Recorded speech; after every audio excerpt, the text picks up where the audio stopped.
If you're interested in past historic events, the South is the place for you to visit. There are a number of cities in Georgia alone that play a huge part in the United States' rich history. Today we're in Savannah, Georgia, arguably one of Georgia's most historic cities.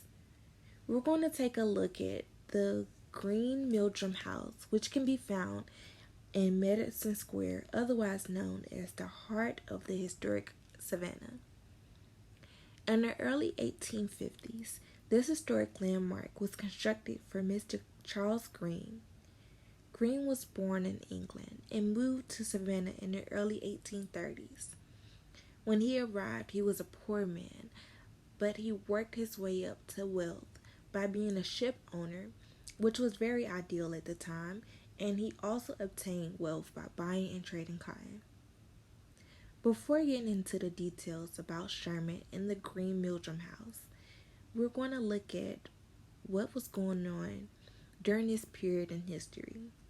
The Civil War began April 12, 1861. There are a few varied reasons this war started. One being that there was a divide between the North and the South. Slavery played a big part in this issue because Northerners felt that slavery was wrong, but Southerners depended on slavery for their wealth. During their westward expansion, Southerners feared that they would lose their power. Eventually, Lincoln gets elected as president, but he is an anti-slavery Republican. This posed an issue to Southerners and ultimately led to the secession. The Southern states decided that they did not want to be a part of the United States anymore. President Lincoln denied this proposition, which led to the American Civil War. A big part of the Civil War took place in Georgia. Most of the residents were not affected by the war until President Lincoln declared a blockade. This blockade would prevent the import and exports of goods or services. There were blockade runners that got past the Union, but eventually Georgia was cut off. This had a harsh effect on Savannah. Because of this, Atlanta began to thrive.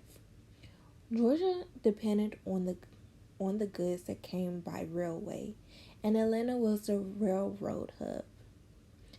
Now, we will see where General William Sherman and his army marched from Atlanta to Savannah. This army included about 60,000 men.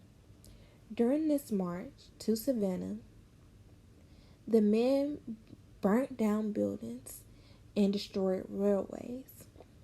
At the time, this was the main way of trading goods since there was no trading going on through the Savannah ports. This rampage is historically known as Sherman's March to Sea. Once he arrived in Savannah, it was left undefended. During this time in Savannah, he was invited to stay in the Green-Mildrum House. This would be used as his headquarters before he literally burned his way to South Carolina. In the Green-Mildrum House, he gifted the city of Savannah along with 25,000 bales of cotton to President Lincoln. He also met with several African American preachers, also known as leaders, and came up with the Special Field Order 15. This order would allow black families to divide 400,000 acres of land that was confiscated from the Confederacy. Each family would get 40 acres and a mule. Unfortunately, once President Lincoln was assassinated, President Andrew reversed this order, leaving many African American families free but still working for their former slave owners. Many people have different views about Sherman's war strategies, but I personally think he did what he was setting out to do.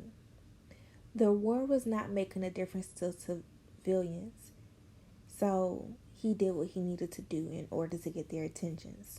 I do think his tactics were extreme, but he had something that he was trying to accomplish.